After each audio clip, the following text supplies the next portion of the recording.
The girl looks so happy and so young and so innocent.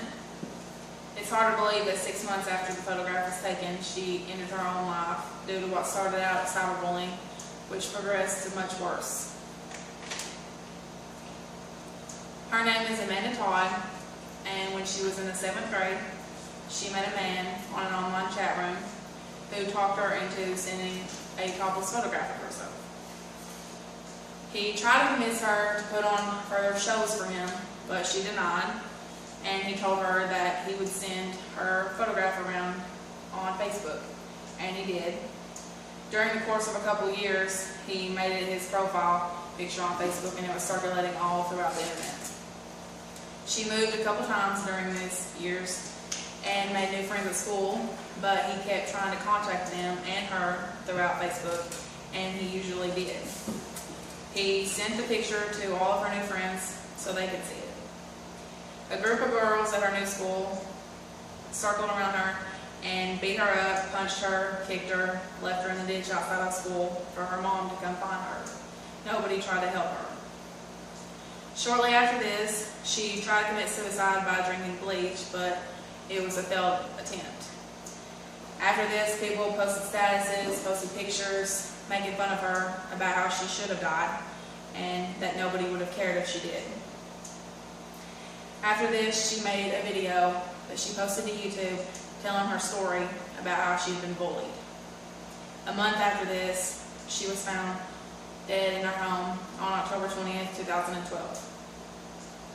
To understand cyberbullying, you have to understand 3 things: how commonly that it occurs, the forms that cyberbullying can have, and how the rise in technology and the change in society have influenced the rise in cyberbullying.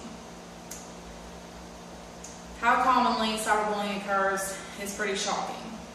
Over 50% of teens in the United States have been cyberbullied, and about the same percentage have been involved in it. More than 1 in 3 teens have experienced threats online, and over 25% have been repeatedly bullied. Over 50% of teens do not tell their parents or any adults about the bullying that they've experienced. And now that we understand how commonly cyberbullying occurs, we can now move on to the forms that it has. Cyberbullying can start out as sending mean messages or threats to someone online, spreading rumors about someone, or through text message, a group message about someone, stealing a person's information to break into their account, pretending to be someone else to hurt another person, taking unflattering pictures of someone and sending them around through text message or on a social media site, sexting, or circulating sexually suggestive pictures about someone. Now that we understand the forms of cyberbullying, we can move on to how the rise in technology and society have influenced it. Everywhere you go now, usually, you see someone with a smartphone in their hand. Am I right? Always, no matter where you go. They have access to every social media site on the internet, and they're one click away from it. It's right in the palm of their hands. You didn't used to have that. And society expects you to be a certain way. How you look, how you dress, how you act. If you don't follow along with the trends, you can be made fun of for the simplest things. If you ever experience cyberbullying, there's always someone that you can talk to. Counselors, adults, your parents. There are plenty of sites out there talking and helping cyberbullying victims.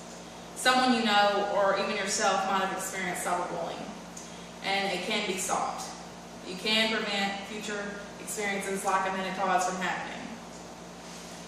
And I have provided the sources in your handouts with the links to the information in which I have gathered. Thank you for your time and attention. Are there any questions?